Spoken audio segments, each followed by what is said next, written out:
My sister's boyfriend is interested in my 13-year-old son. I am a single mother and I've had to move in with my sister for the past couple months. My ex-husband and I share custody of my 13-year-old son Roman. I love him more than I love myself. He's a beautiful boy. My sister Sarah and her boyfriend David are well off and live in a massive house. My sister was happy to take me in, but her boyfriend David. I offered to pay rent, but my sister won't have any of it, so I do chores around the house and cook as often as my work schedule will let me. I never saw much of David anyway. He was often at the bar with his friends or locked in his room playing video games.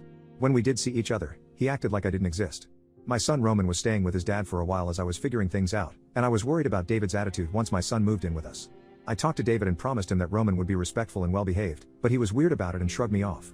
Then David met Roman. David is absolutely fascinated with my kid. His disposition changed so quickly that it gave me whiplash. Suddenly, he stopped locking himself in his room and has decided to spend time with us, well, mostly my son. He helps Roman with his homework. He watches all of Roman's favorite shows so that they can talk about them together. He buys him food and gifts. My sister Sarah is over the moon. She's been telling me about how us moving in has been the best thing for their relationship, because David is happier now. I thought it was sweet at first. But in the back of my head, I think something more nefarious could be going on. David texts my son often. The texts are a little strange sometimes, but I can brush it off as David suffers from autism. Before my son moved in, David was rarely ever home during the afternoon and evenings. He'd stay out after work and go drinking with his buddies until late at night, a habit he's had for years. Now, he's home all the time.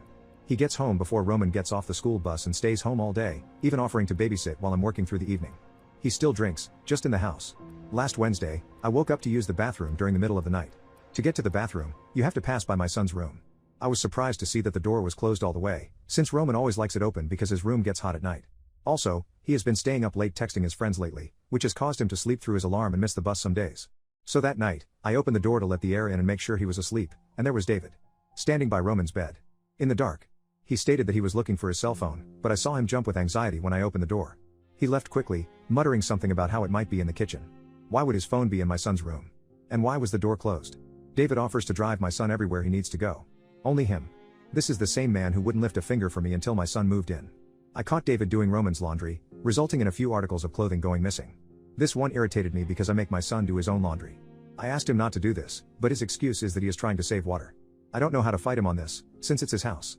I am terrified to bring this up to my sister. I spoke with my son Roman, as well as my sister Sarah and her boyfriend David all individually. My first conversation was with my son. I asked my Roman if David ever touched him or anything along those lines. He adamantly denied that David ever did anything to him. My son and I have a very open and transparent relationship, so I believe him. We had to talk about boundaries. I drilled into him that David is not to drive him anywhere, text him anymore, and be around him alone under any circumstances. Then, he said something that broke my heart. He apologized for letting David treat him that way, that he shouldn't have fell for it. I assured him that none of it was his fault. Sarah was next. I knew it would turn into an argument before the conversation even began. I told her that I was uncomfortable with the way David acts around Roman, and that I think it's a lot deeper than what he portrays it to be. I mentioned that I didn't like the gift giving and the constant texting, and I brought up the bedroom and laundry incidents. Like I predicted, she was more offended that I was accusing her boyfriend of being weird towards my son. She didn't see how that was proof of anything.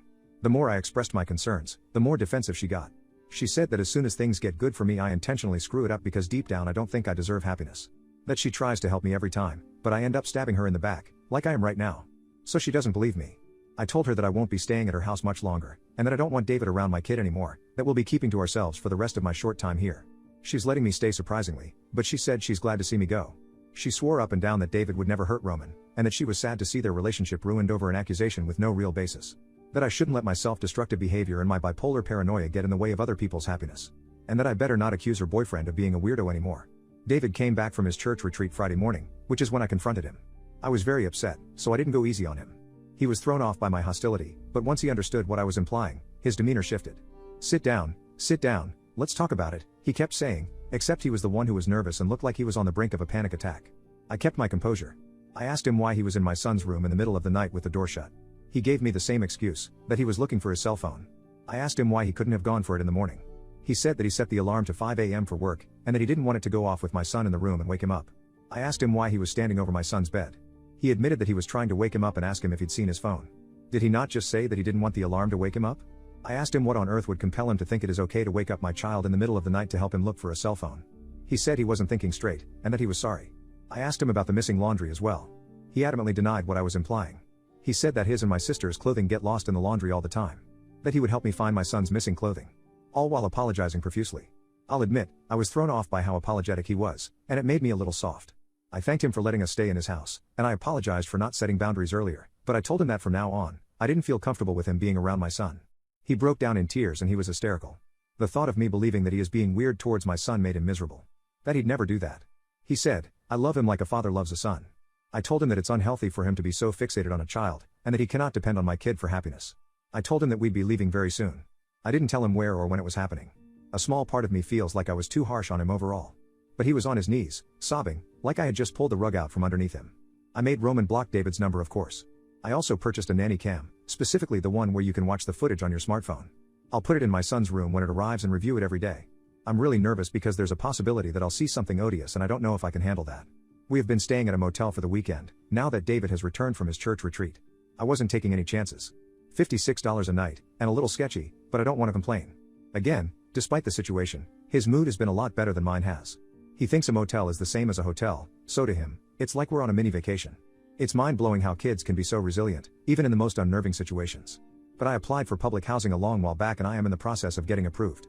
They contacted me for documentation and I got verified. Myself and my son Roman have been staying at a motel and have not been at the house. My sister's boyfriend David's number is blocked on Roman's phone, but he found him on Instagram on Monday night and messaged him there. The messages were, "Did you block my number? I really miss talking to you, is everything okay? Maybe in the future, we can talk to each other again. I'm sorry if I upset you or your mom. Are you and your mom safe? Where are you staying? Respond to me when you get a moment. I have something important to tell you." And many more like that, just him begging my son for a conversation. I was livid when my son showed me. I think what set me off the most is that I know David messaged him because he thought my kid would respond without telling me. He thinks they have some secret, private relationship right under my nose that I'm interfering with. We blocked the Instagram account immediately, and I screenshotted the messages. This entire ordeal upset my son. He broke down in tears when he came back from school the next day. That hurt a lot to see. I don't know if I expressed this, but Roman genuinely liked David, and they got along well. Maybe my kid saw him as a father figure, since he was shunned and neglected by my ex-husband. I think I underestimated the mental toll it would take on him from having to cut David off completely, and then block him when he reached out privately. David's harassment spilled over to me, too. He called me multiple times and texted me things like, "Let me know when you're back so we can resolve this. Am I allowed to attend Roman's baseball game on Thursday with you? I'd like to support him. Can you please answer? I'd really love to talk, just us. I'm sorry if I gave you both the wrong impression." I didn't block his number on my phone. I figured that the more he talked, the more likely he'd continue to incriminate himself and I could use his words against him. I didn't answer a single one of his questions, but I let him know that if he contacted my kid ever again or if he showed up to his school or any events that I'd go straight to the police. And that's not an empty threat, either. Unbeknownst to him, I am getting the police involved because I now have solid evidence that this man has a sick obsession with my child. The evidence came from the nanny cam. I planted the nanny camera in Roman's old room. I chose it to be motion sensitive and linked the footage to my iPhone, so I can watch it anywhere. The camera was set up on Sunday night as soon as I received the package. It overlooked the entire room. On Wednesday evening, at around 6, David came into my son's room, stood there for a moment, and then left, no longer than a minute. An hour later, he returned and started going through his drawers. He picked up a specific garment and left within less than 2 minutes. I wanted to throw up. I didn't sleep that entire night at the motel. The following day, I had someone cover my shift, which gave me the opportunity to do a deep search of David's room while he was at work and my son was at school. I found the article of clothing inside of his pillowcase, on top of the pillow, right where he would lay his head to rest at night. I saw the nut on the clothing article. That answers the question of why David was so insistent on doing my kid's laundry. I've been ruminating on the next steps to take. My sister found out that I confronted her boyfriend last week, and she is livid. Apparently, he's not the same man he was after we left, and returned to his old habits. He was back to going to bars with his friends every evening. His drinking got worse. He was no longer affectionate toward her. Apparently, it's my fault he's depressed again. If those aren't red flags, I don't know what is. I can't tell if she is in denial, or if she can't actually see them. But what she's most concerned about is that David hasn't been home since Thursday. He went to work, came home briefly, then left again without telling her when he'd be back. In my head, that makes sense. He knows that either she or I took the garment that was inside of his pillowcase, and now he's afraid to come home. It confirms all of my suspicions. I have tangible proof and video proof of her boyfriend being a weirdo. My son and I have been back in the house since Friday night. My sister still isn't kicking me out, but she doesn't want me here anymore. She's made that very clear. The only reason why I haven't packed our things and left is because David is gone. He won't tell anyone his whereabouts and has turned off his location on his phone, according to my sister. I also got approved for public housing. We'll get to move in a little over 3 weeks. There are a lot of logistics that I need to work out, but I'm glad that something is working out in my favor after this week of hell. The constant vigilance is exhausting, and I can't wait to be in a safer environment. It turns out that my sister's boyfriend David was not on the run. I thought he would be, considering that I discovered that he has been nutting in my son's clothes secretly at night, but I was wrong. He holed up at his parents' house, and is still currently there. My sister Sarah informed me that due to my accusations, David had a mental health crisis. She hopes I'm happy with myself, and she feels the need to stay with him for support.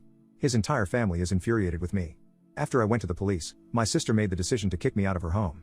I saw it coming a mile away, so I'm not too upset by it. I just wish she didn't feel such fierce loyalty to him and his family. David's behavior got so much worse during this mental health crisis. The harassment escalated to stalking, under the guise of wanting to clear the air. He showed up to Roman's baseball game that was held at a different school to try and speak with him. That means he found his schedule, the exact time he was playing, and the address of that school. Found the motel we'd been staying at. Created 3 other Instagram profiles to message him about how this is all a misunderstanding, how much he misses him, etc. Some of these messages were awful. Things like don't let other people make decisions for you, and you're old enough to decide who should be in your life and who shouldn't. Paragraphs and paragraphs of him pouring his heart out to my son, and begging him not to tell me that he's been reaching out. This harassment has left my son completely disillusioned. After screenshotting everything, I asked him not to read the messages anymore and to just delete them. The day David found our motel was one of the most traumatic moments of my life. I don't know how he found us. My sister knows I've been staying at a motel, but I never told her which one. On that day I needed to go to the corner store to grab something. My son was taking a shower and getting ready for bed, as he had school the next day. David had parked at the lot across the street, and I didn't see his car. He waited until I was almost at the store and my back was fully turned to go for our motel room door. It was obviously locked, so he started knocking, but by then I had already heard him and was running in his direction. I nearly blacked out from the fear and adrenaline, and it's hard to remember much. I recall that he didn't seem angry, he just had this miserable, panicked look in his eyes. He really did look like someone who was going through a mental health crisis. I told him I was calling the police and that he needed to leave. He said that he was entitled to a conversation with me, but he ran off once he saw me dialing 911. He knew I wasn't in the room. Why did he essentially try to break in, where he knew my son was alone? I of course documented this incident with the police. Before this incident, when I went to the police for the first time, the police officer I spoke with sat me down and gave me the opportunity to talk about everything. How David was very close with Roman, what I caught him doing with his clothes, the messages, etc. I presented the evidence that I had as well. I showed the video footage and gave her the article of clothing I confiscated, as well as the text messages.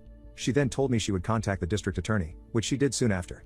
I was interviewed again by a detective, and a couple days later, they called David in for an interview. By then, the stalking had begun. During my second interview, I showed him the new messages David sent, and told him about how David showed up to the school and the motel.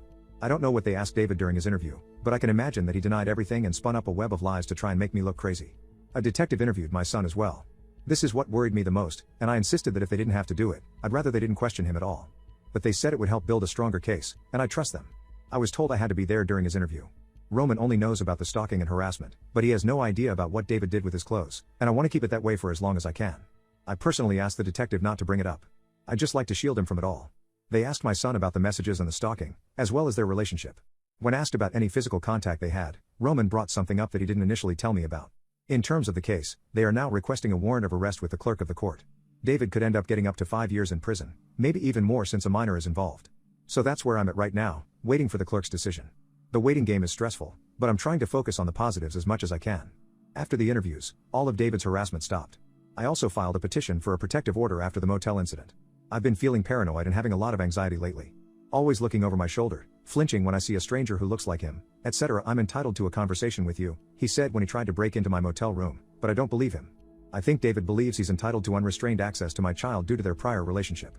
The entitlement is what scares me the most, that someone can just take something because they feel like it belongs to them. I'm scared to go anywhere with my kid. The biggest drawback is that all of this has significantly disturbed our quality of life. I know that my kid is putting on a brave face, but he's not doing well. It's getting to him, and I knew it would, but actually seeing this siphon his happiness away is gut-wrenching. He used to eat a ton, but he hasn't been finishing his food lately. It has been a while and the outcome is even worse than you could have imagined.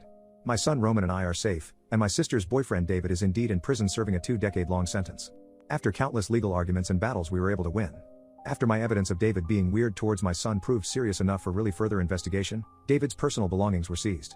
He was still living with his parents from what I heard and dealing with his mental health crisis. On his PC they found some, very disturbing stuff. He was found to own I believe over 5 gigabytes worth of kiddie adult films. Only then did my sister Sarah finally see him for the monster that he was. She came to my door. Roman and I moved out and now live in a house provided to us, which is very nice. When I opened the door my sister invited herself in and said she needed to talk. This was after all the conviction that had been made. She started off by apologizing profusely to me, saying how naive she was, but I really did not care. This is the same woman who would have thrown us out onto the street in favor of a man who was being a weirdo towards her nephew.